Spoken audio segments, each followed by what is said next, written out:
Welcome back, Red Spotters. Another Red Spotlight podcast. I'm your host, Alexis Soto, joined by David Francisco, and this is going to be episode number 401. Another weekly segment series recapping the latest Marvel Disney Plus show. Last week we discussed the second episode of Ms. Marvel, and this week we'll discuss episode 3, titled Destined. All that and more here on Red Spotlight number 403. So, there was not a couple of things. There's one big thing that I'm not really sure if we had addressed. Because, quite frankly, again, as I've been mentioning every single episode we've been recording, there is so much content out there right now. There are so many stories to keep up with, and also scheduling the time to see them and then the time to record them. And honestly, I'm all over the place, so I cannot recall. I know in the Obi-Wan review, which was already a month ago, it feels like, we did discuss a lot of the racist attacks and messages that Ingram Moses received. I don't recall if we ever had the time to address what was happening with Ms. Marvel. There was so much happening with it, and I feel that it's kind of in the similar vein, right? So there seemed to be this contingent of people. There were actually several contingent of people. For one, there is this horde of what I would associate to be as comic book stans, people who are purists to how the story was originally told. And we always know that they come up with, whenever the MCU doesn't do it exactly the way that it was in the comic, and by the way, that's very rarely do they ever do it exactly the same. But we had been speaking to this for over a year now, and that is the fact that Ms. Marvel's powers were changed to be much more that of a Green Lantern. And I think this third episode, which we'll get into, really delves deep into the origin of what Ms. Marvel is supposed to be in this universe, whereas in the comics, she is an Inhuman, which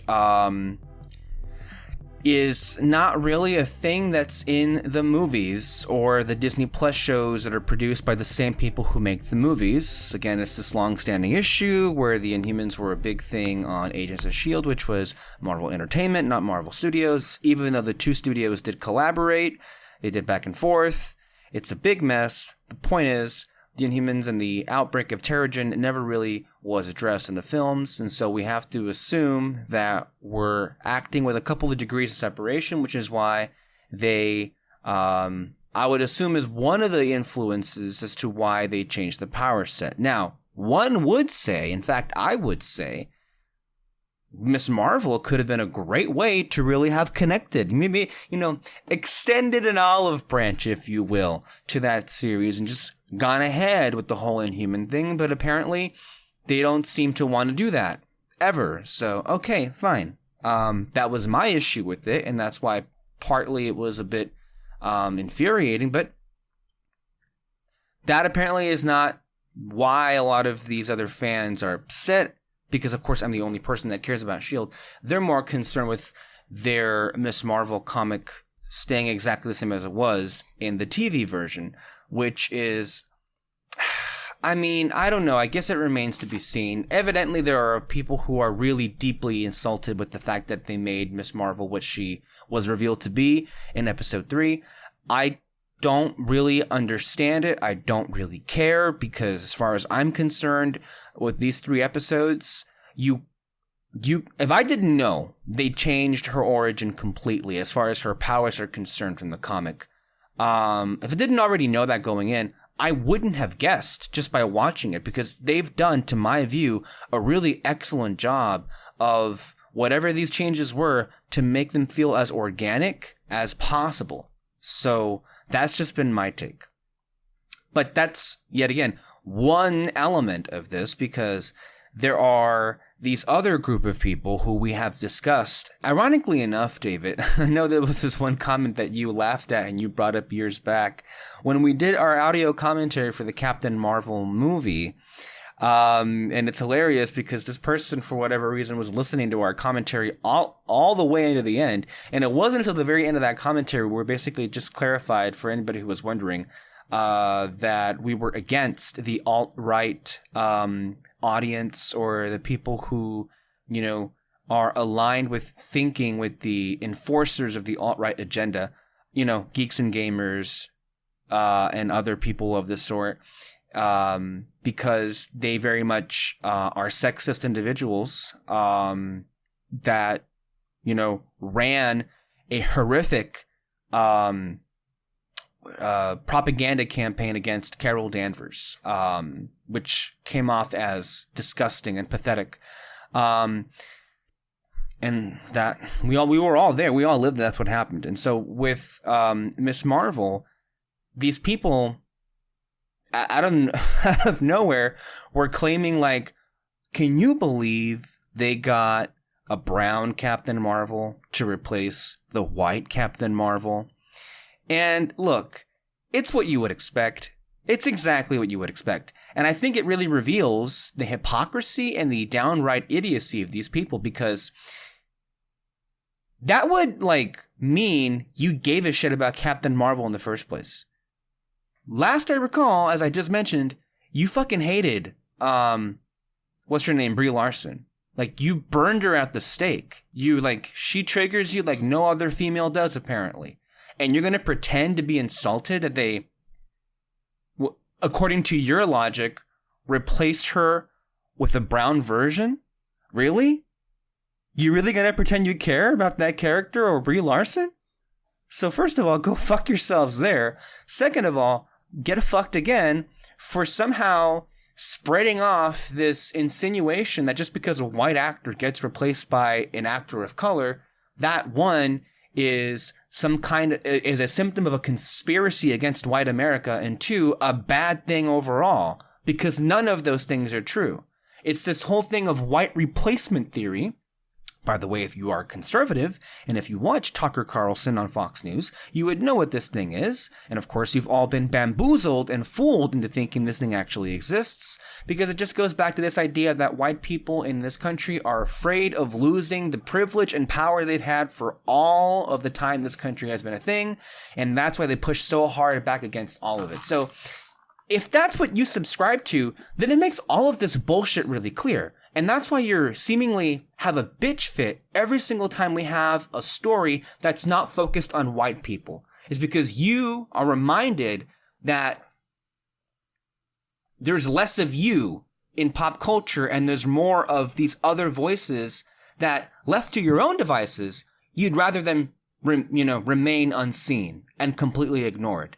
And as David and I go back to in all of these years and doing these podcasts, and as we said back in Captain Marvel, the idea that more diversity and more voices, particularly from communities who have not had the privilege, shall we say, to be seen on screen like this, the idea that that's a bad thing, first of all, is just stupid, and second of all, is really hateful. And if it's just really sad that it always comes back to this, but it's the exact same thing. I don't recall if we addressed it, but I wanted to bring it up to the top, and I also wanted to give David a chance to talk about it. David.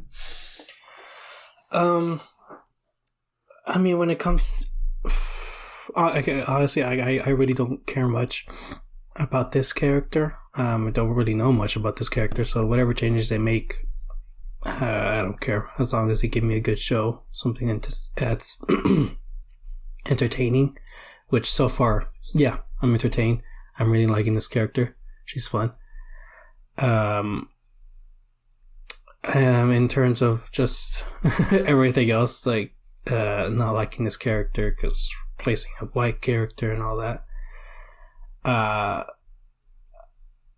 Again, I don't know much about the character, but I'm pretty sure it's pretty original. Like, yeah, she's taking the Marvel name and all that, but it's pretty much established that she's just a fan of Captain Marvel and is just using the name. So I don't really see. I think that's an okay thing. And so yeah, and it just, when it comes to this kind of stuff, when people say like, "Oh, I can't connect to this character," because of, all the kind of like references they make to like her culture or anything like that. My thing is like, not every story like has to have you in mind, Exactly. Thank you for saying that. Yeah, and I mean, like I agree. Like, yes, the story itself, should be kind of universal. Like her coming up as a superhero, yeah, that should be like a universal thing. But if along the way they're making a whole bunch of jokes that you mainly see in like Pakistani households and Muslim households, and if you don't understand the jokes, that's on you, Like, I was thinking of this right now. Like, if I dare any white American to watch Chavo del Ocho, which is like Mexico's #1 comedy show of all time, basically. Literally. And like, I laugh my ass off on that show even to this day. But like, if you put like a white American who knows Spanish, by the way, like who knows Spanish, to watch that show, they're not gonna laugh at all. They're gonna find it ridiculous. Absolutely. And it's because, you know what? We have different cultures, and that's totally fine. And some of the episodes that you see in the show, you see them a lot in other TV shows too. They're the exact same thing. It's just we have different comedic timings and all that. And so, yeah, it's just not every story has to be about you or it has to have you in mind. And if you don't understand it, that's completely fine. Don't throw a bitch fit about it. Honestly, like, if you have a hard time, like, seeing a story that is about a group of people who is radically different than how you and the people around your life live your lives, then I feel like you should take that to heart and understand that is a sign of very little to no compassion in you. If you can't sympathize with what other people would go through in life that you would never go or have gone through, quite frankly, I don't understand how you can enjoy most stories then.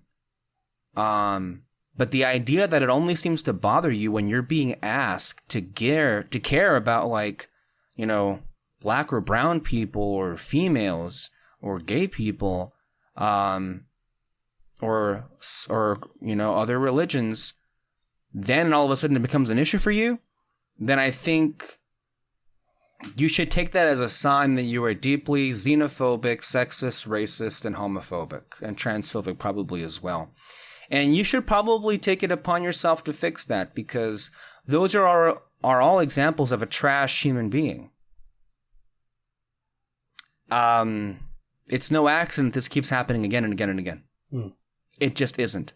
And I think that's where we can say that. But I do want to address something else, and that is the fact of these viewership numbers. Now, every time there's a new Disney Plus series or a new streaming series, Samba TV comes in and delivers some new information as to how the show is performing.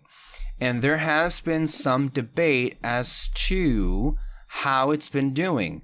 Now, Samba TV found that Ms. Marvel had the lowest viewership in the first 5 days of any MCU series on Disney Plus so far at 775,000 U.S. households. However, it is reportedly a higher rate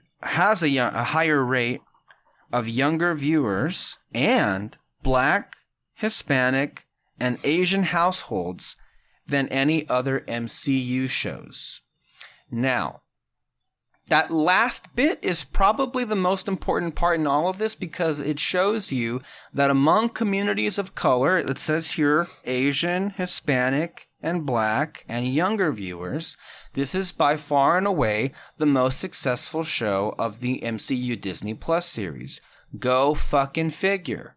And I think it's wonderful for those communities to have something that they can appreciate. And again, it doesn't not everything the MCU does or Disney does or any studio or filmmaker does has to be appreciated by all audiences, but I think it is important to take note of which stories land more with certain audiences than others.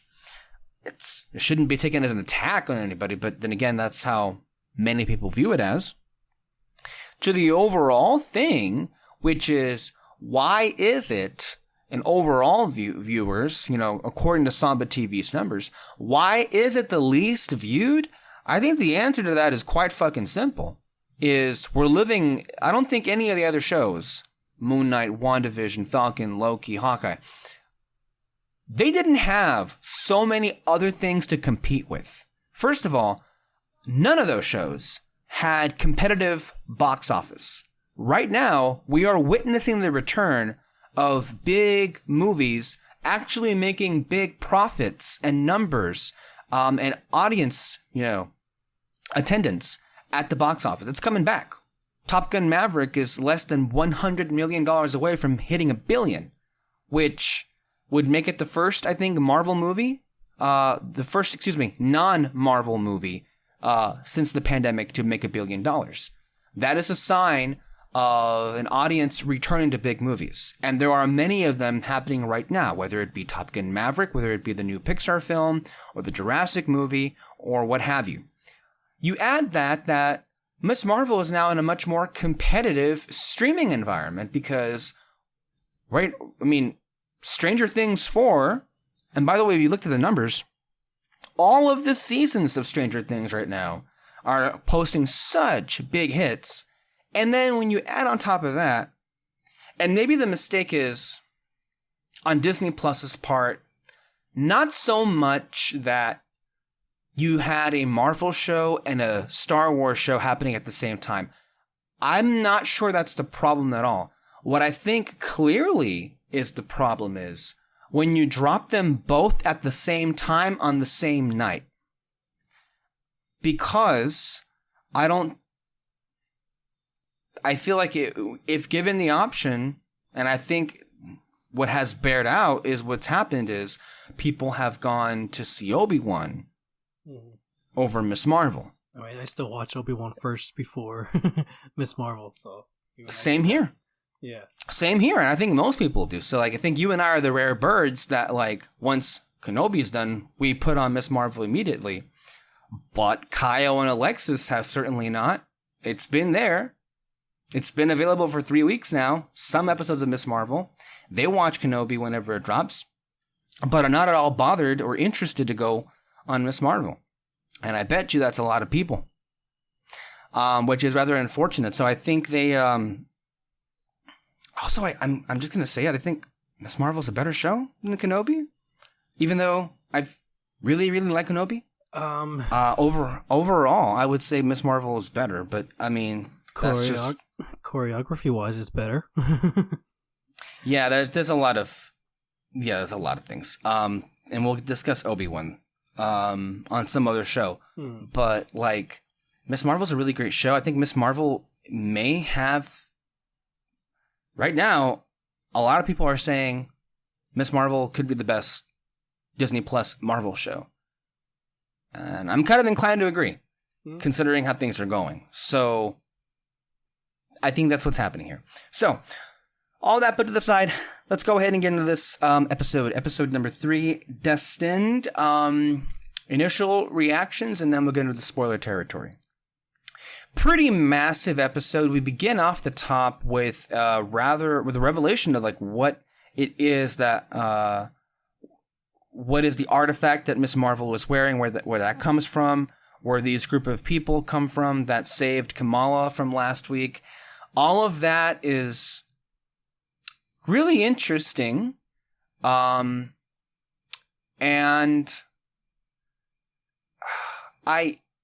I don't necessarily think there's anything wrong with the episode at all, or with how this storyline played out.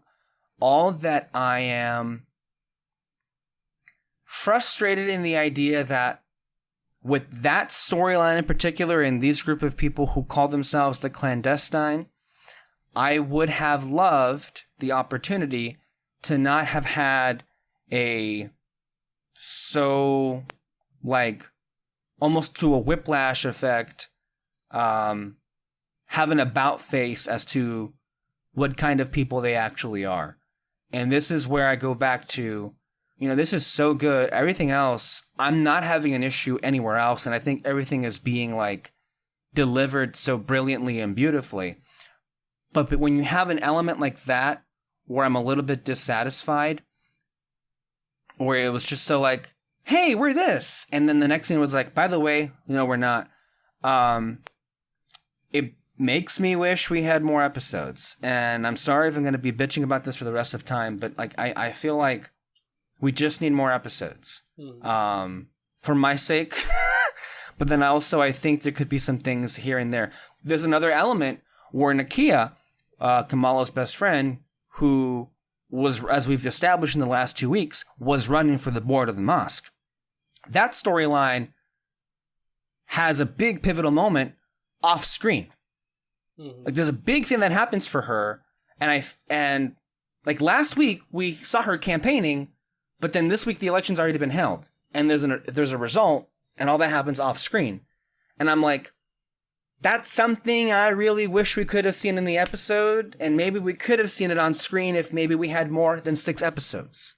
So there are little things here and there that make me go, if we had more time to work with, we could have seen those moments, and we should have seen those moments, because I think we spent so much time already with Nakia and like how much this meant to her, and then she's robbed of that on screen. So again, it's not bad. It's just like I wanted to see that, and I think we should have for the overall story.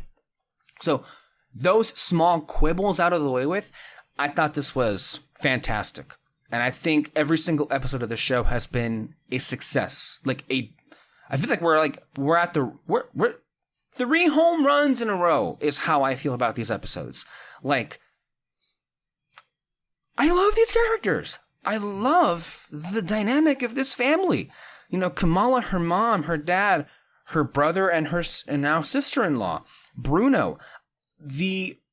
I love that this show is so rich. Again, as somebody who is not of this culture and has very limited exposure to what this culture is supposed to be, I do not speak on behalf of people who are Muslim or Pakistani. I am very much an outsider, but to me, this is so much of what I've never been exposed to, and is so, it is dripping with so much, Muslim and Pakistani culture. This entire show, the idea that this is so ingrained in the identity of this show and these people, and that we're getting to see so much of how they live their lives, and, in terms of how they, the celebrations that we see, and them being a family, that is such a core thing to this show that is like really making this resonate with me so much. Like, all of it was, in terms of heart, in terms of community, in terms of humor also. It's used to humor to a great effect. But then also how it, like, this foundation of family it's kind of important if you're going to sell that and be a big theme of this show for us to see the family in the first place. And we're getting to see so much of them. I'm just so happy because in other shows, in the Marvel Disney Plus variety, we could have seen the family in episode 1 and then maybe like not get back to them. Like, remember in The Falcon and the Winter Soldier, we get introduced to Sam's sister, but she's used sparingly, if at all. I mean, she comes back here and there, but she's not a constant thing throughout the show. Here, we have the family, Kamala's family, be a big part of every single episode and have value to the story. And I love that so much. And yeah, I kind of loved it. That's kind of how I feel about this episode. David? Yeah, I mean, I basically agree with everything you said. The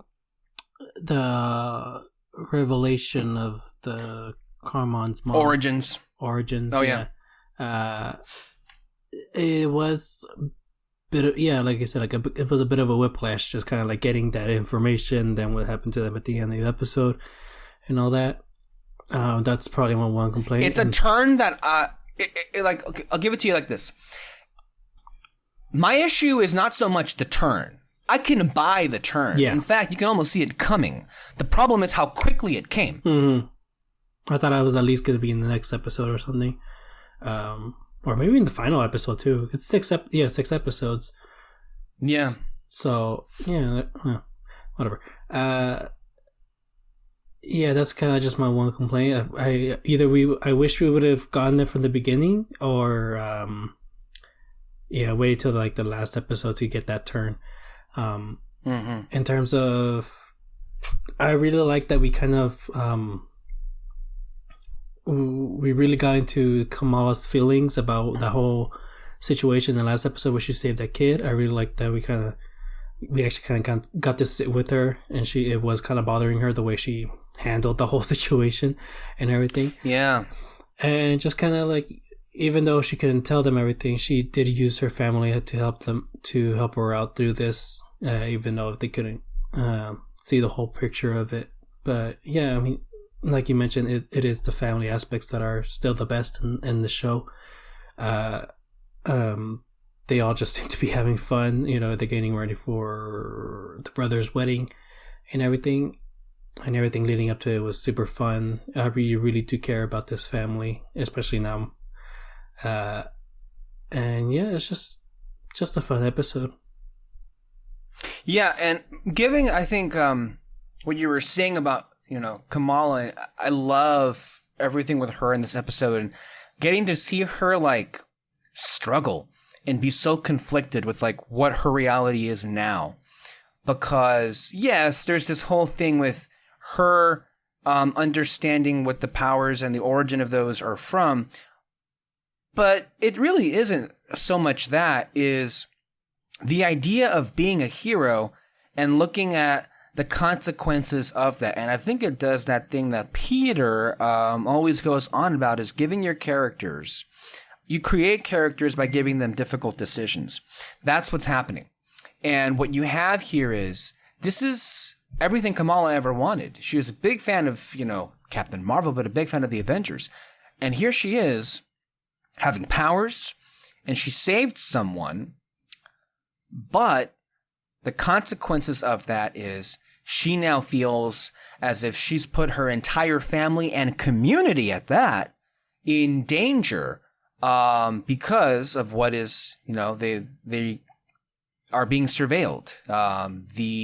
Not the FBI, but the Department of Damage Control, which, shall we say, it seems like to me, another one of Tony Stark's big mistakes, because he did create that organization in Spider-Man Homecoming, which, as another aside, further makes the idea that the whole reason that the Department of Damage Control was even created in Homecoming was because S.H.I.E.L.D.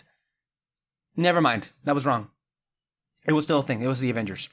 All right, let's go back to this.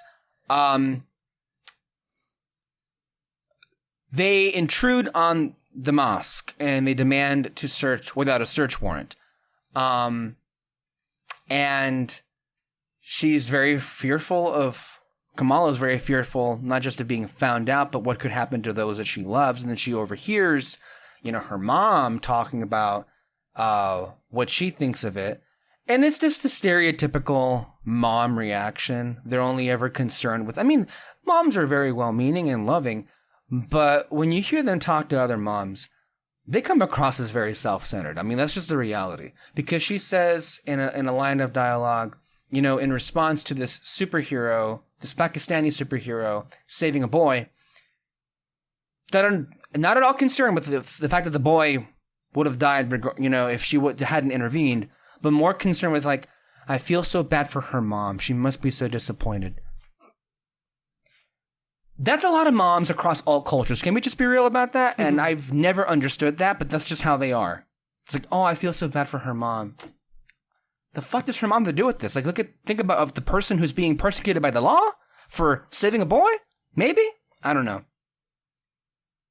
Anyway, that's just a quibble I have with, like, generational divides that I experience in my own life. I know I'm projecting on there, but it's also the truth and what's happening here. So the point is, Kamala is just very unsure anymore of what she wants to be and do. Like, she thought she had a clear idea just 2 episodes ago, but now that she's seeing how much it could, damage the relationship she has with her family, she's no longer sure about what she wants to do. So, yeah, there's that. Shall we go ahead and get into the breakdown of the episode? So, David, we begin off this week with, okay, we're in 1947. It is the time of partition, I believe. And these group of people who are revealed to be the ones that saved Kamala from damage control are looking for bangles or artifacts of magical power. We're not necessarily sure of like what they're looking for them to do, but it is revealed throughout the course of this entire sequence that they are a group of people known as Jinn, clandestine, as they also call themselves, and they are interdimensional beings. And that's a lot to take in. What did you think of the sequence and all the other stuff you wanted to share about it? No, I mean, sorry. Like we mentioned, it's just like this big whiplash. Like, okay, we're getting this whole thing, I guess. That's cool. I was also kind of confused too because I thought the woman that we see in like the last episode, when she was saving the kid, I thought that was supposed to be Aisha, but it wasn't. And so I was just like, whoa, what the heck? Okay, fine. And so that was just like that was one big surprise right there, I guess, for me, the first one. And then it just kind of, as we're getting the information, I'm kind of like going, I feel like we should have gotten this before at least, or, again, just like we should have met them before, kind of get to know them a bit, kind of give us like the suspicion of like, oh, do they know what the bracelet is or something? Or do they know who they're talking about when they're talking about the grandma and everything? And so, yeah, but I mean, the information itself is actually pretty cool in calling themselves the Jinn from another dimension. That's all nice and everything. It was just a lot to take in the first 5 minutes of the show. It was, and I feel like, again, this is what you would benefit if we had more episodes. I think the timing of when this information was delivered to us, being in episode 3, I feel that would have been a lot easier to go with if we had more than just that opening sequence, and then especially what came after. I think it would have been nice to have Kamala spend more time with these people, get to know them, what they're actually like, and then slowly but gradually reveal that their intentions are not the purest, shall we say. Mm-hmm. Because we had that opening sequence, they kind of come off as oh yeah, we're all good, we just want to go home, and then Kamala goes back to her other stuff, and maybe we should have had more there to make us feel like they may come genuine. Because I'm going to be honest with you, David, they were giving off a vibe almost immediately. I knew from that moment that there was something that they weren't saying, and that we were going to okay, well, this is going to be our villain. What I wasn't expecting was how quick their betrayal would come. And it came swift. And that, again, is, for those of you who are listening, that is the issue at the end of the day. All right. Where do we go from here? Well, actually, I forgot to mention, though, too. I like the scene itself. It was funny when they revealed Karman isn't one of, those immortal beings. He's actually 17. And Kamala was just like, oh, thank God. and they're all looking at her like, really? You just said that out loud. But yeah, that was just a funny bit. And actually, I agreed with you that they should have stayed with them throughout the entire episode, just so the turn wouldn't come so abruptly, and probably would have felt bad, at least, or something. Or at least it would have sucked that they were bad guys and all that. Especially because I really did like the scene afterwards, towards the end of their conversation, where Karman and the rest of the other group were kind of bickering at each other. Because I was like, oh hey, they're a family. I thought that was really interesting. Yeah. Also, I mean, again, you get that one moment, but then it kind of feels a little bit weird because so quickly the next time they're all in the same room, they're trying to kill each other. Mm-hmm. So it's yeah. Yeah, more time would have benefited this entire storyline immensely. Mm-hmm. And because we didn't get it, it feels a bit half-baked and rushed. Yeah. And so then afterwards, she...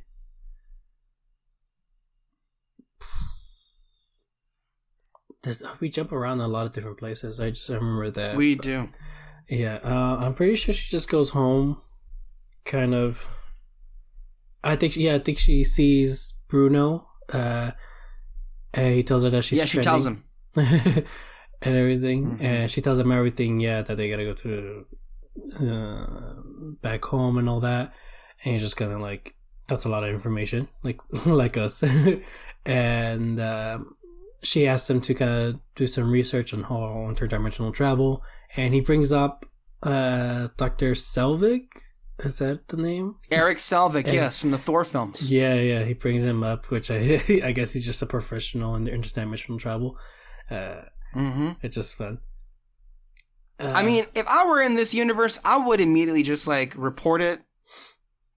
I mean, or maybe get a hold of Doctor Strange. I mean, technically speaking, America Chavez is in this movie, in this universe now. Just punch a hole, push him through there. And then cut to, I guess, the next day where they're prepping. I don't know what it is exactly. Like they were kind of doing like a little get together before the wedding, like wedding prep stuff. I guess, I don't know. It came off that way, yeah. Yeah, and so I mean, it was really kind of like this little fun moment. Everyone trying to get ready, everyone being excited and all that. There was a little joke of, I guess it's tradition to steal the groom's shoes, I guess. Maybe not all of their shoes. Yeah. So, yeah. And then I know at one point...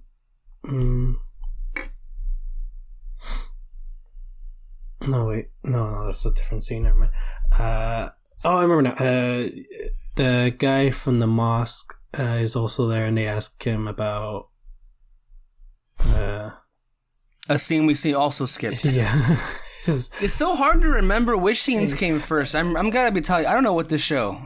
Yeah, I mean, like I said, if we were jumping around different places, guys, I know it was with Bruno, and then it was Nakia in the mosque, and then I know it was that little wedding party thing before, and then we're back with Bruno, and then later on when Bruno's store, he and the dad have like a little conversation and all that. No, I think it's the conversation first with them, and then Bruno with Kamala. So like, it's just, we're jumping around in different places, just trying to kind of, I don't know what exactly they're trying to do, but yeah, it's kind of hard to remember every single scene. So the scene with the mosque, yes, damage control like strolls all in, and they come off like complete assholes as they have been this entire time. And then they're shooed away by Nakia because she's like, where's your search warrant? And they're like, do you really want us to get a search warrant? Yes, you're the fucking law. Get a fucking search warrant. Fucking assholes. Sorry, that's what I would have said. But like, seriously, it's just the thing with cops. It's like, are you enforcers of the law or are you not? Get a fucking search warrant. Don't come asking to look for things around if you know the fucking law. God damn it. Anyway, what's revealed here is Nakia seemingly won. They joke that they're not finished counting the votes, but she won. And I'm like, okay, that's cool. And it's cool to see her already assert her authority and like almost immediately like help change things by like, you know, shooing off these assholes. But at the same time, I'm thinking, that would have been nice to have seen that election play out. It just seemingly resolved itself off screen. Okay. Yeah, I mean, hopefully it's a bit of a bummer. In the later episodes, we see more of her taking charge of the mosque. And we might have to. Yeah, I think we need to. Yeah, for sure. So I'm really hoping for that. I don't mind them kind of just skipping to the win and all that. Yeah.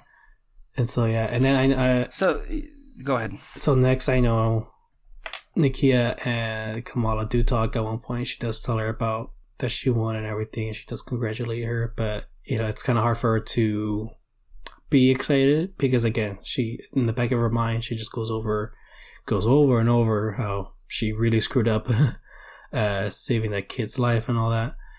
And at one point, Nakia does mention that she blames Nightlight about this whole situation doesn't like the attention. That's such a dumb name.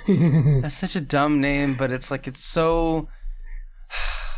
It makes sense for this universe. I mean, everyone's gonna have a name like fucking Spider Monkey, not Spider Monkey, Night Monkey. Night Monkey, yeah. Yeah.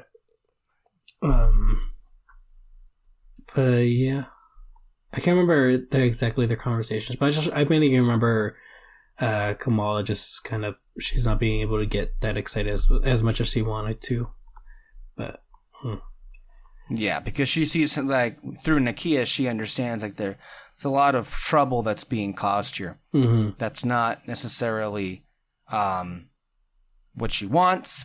And then with the whole Bruno thing, he finally tells her that he got into Caltech and that he's going to go. So it's seemingly he wants to go, more sure of it than he was in the last episode. He just doesn't want to leave with Kamala going through all of this that she's going through right now, and she's happy for him, but you can tell part of her is also a bit conflicted there because she doesn't exactly want him to go away in the middle of this entire situation. Then it becomes, through the research that Bruno had reviewed, there basically isn't really a safe way for these people to go back to their dimension without people getting hurt. And that's kind of important. And so they kind of like put that on ice until they can find some safe way of figuring it out. She texts Kamran about it, and then Kamran just like texts back, "It's okay, just focus on the wedding." Yeah, there's not much more there. Mm-hmm. We get to the scene now with everybody at the house. Hilariously, we cut to, what was it called? The brother's, fiance that's about to become the wife. And she's like, "Do you guys have this much family?" Mm-hmm. It's amazing how many people they were able to fit in that house. But it's a lot of fun interactions. We get to see, a small exchange between Kamala's mother, and I'm not really sure who that woman was supposed to be, if an aunt or something, but they were discussing that, Kamala's grandmother wasn't going to be able to make it to the wedding, and it's revealed that she didn't even go to her own daughter's wedding, which is Kamala's mom, which that, only further illustrates how much those two are just not really in each other's lives, and there's clearly some resentment there in that relationship. And she has a wonderful little exchange with the the imam, I think, of the mosque. I think that's what they call it. The imam is basically like the priest or the rabbi or whatever of this particular church. And it's interesting because I don't know if it's just the actor, but like he comes across as somebody who is not, let's just say, my idea of an old man in a position of power in an ancient religion. Because I would say that a lot of hate mongers are definitely in positions like the imam is across all faiths, to be real about you with that. And they would very easily twist the heroics of Miss Marvel into like a warning for heathens, and God will inflict punishment here and there, and some kind of like hate-filled bullshit. And it's so refreshing to see somebody of faith in a position of power, of a faith institution, to just take the completely sane and understanding approach, which is, it is good isn't a thing you are, it's something you do. And how very clearly chill and wonderful he was about the fact that there's like this Muslim superhero out there, and that he saved, or that she saved this boy. I mean, I feel like that's a very plain-spoken, easy enough opinion to have, and it's not something I feel like you would think he would have, considering how you heard some of the other moms speak about, Miss Marvel. So I quite enjoyed that scene. And then it was topped off with Kamala opening up the package that Bruno had left for Kamala. And that was this mask, which should complete her outfit. Your thoughts on all that? Yeah, I mean, we get more scenes kind of like that throughout the episode where she's kind of like slowly kind of getting through this whole situation. And one of them, in this particular one, it's kind of like she really does believe that she did a bad thing, even though she saved a life and all that in a screwed up way. But I really did like this scene in particular, just because, it is in a way telling her to just keep doing better in a way. And that's all she can really do at that point, really. And also, I really did like the mask. I really like Bruno's giving her giving her a better one than the one she's currently wearing. Which I'm very curious how she's gonna get the rest of the costume. Like, I feel like she's just gonna have to reveal. Based on the ending, I feel like she's just gonna have to reveal to her parents her identity. Yeah. Well, I look, it comes to a point in this episode where she very much wants to, but she decides not to. I'm curious to see where that's gonna go. That's for sure. And I think that's it. And then we get to the wedding, which was, I know there was this one sequence with Kamran. Actually, I was gonna say there was one scene kind of right before where it was Kamala's brother and his dad.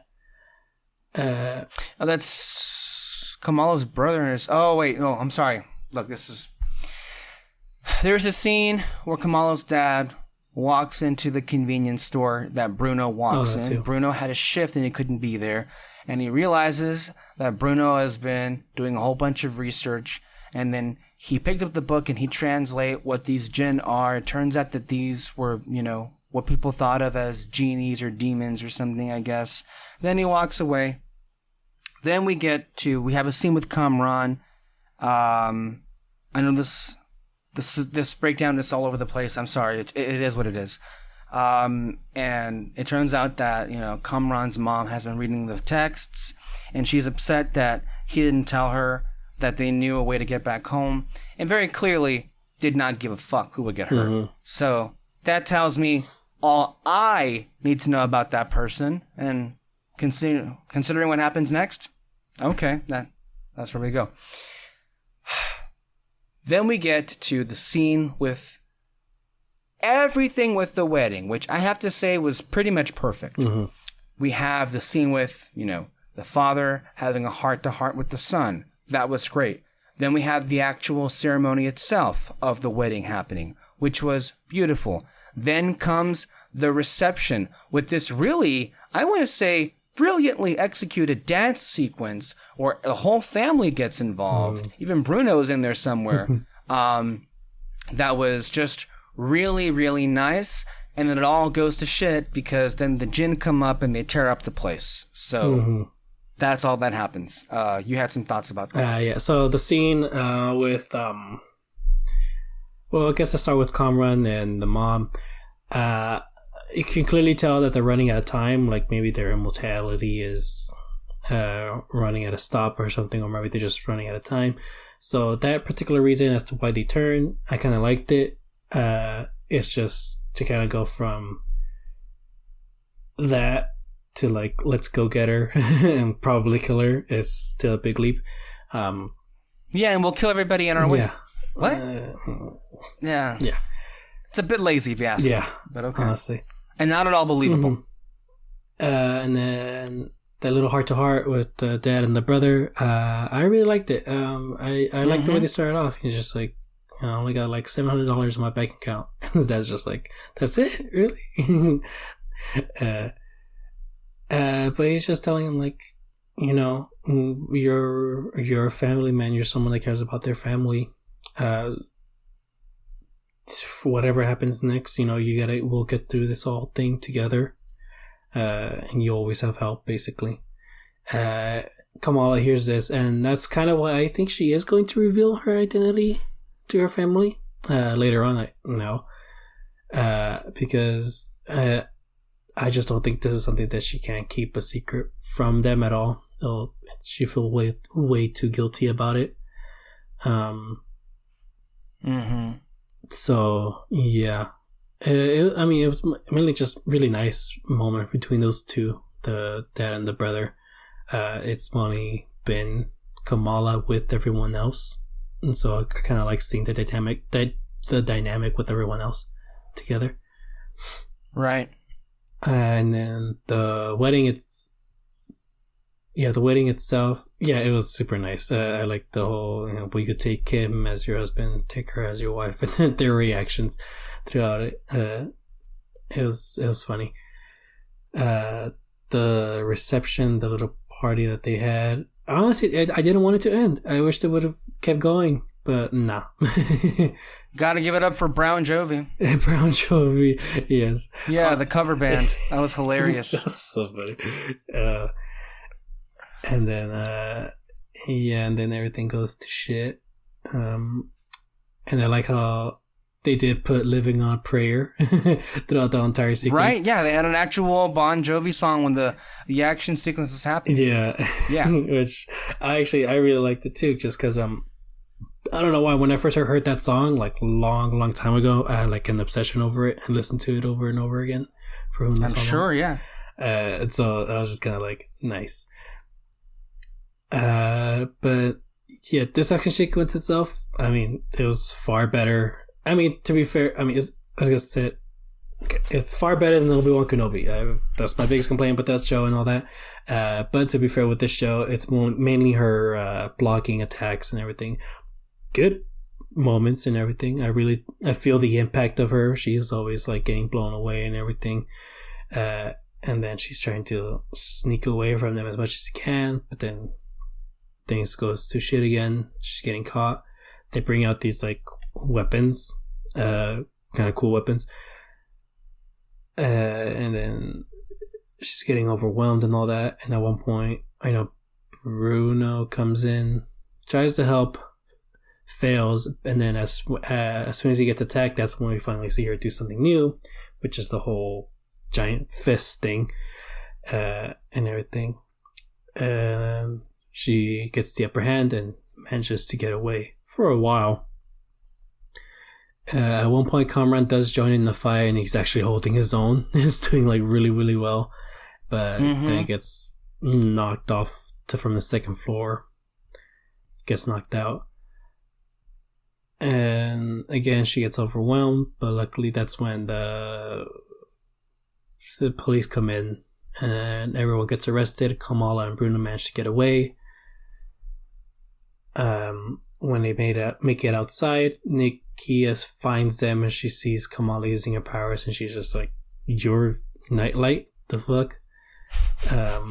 Bruno tells Kamala to go, and Nikia helps Bruno.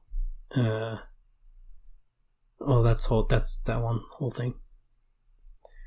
Oh, I forgot to mention. Yeah, go ahead. I forgot to mention at one point.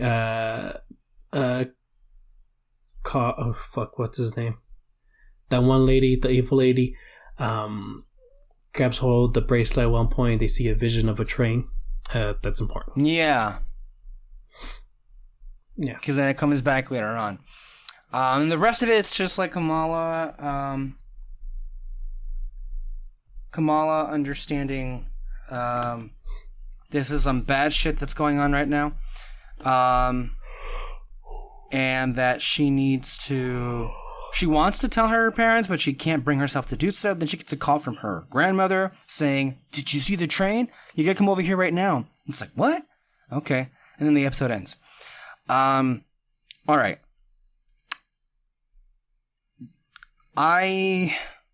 What did you make of the, what's it called?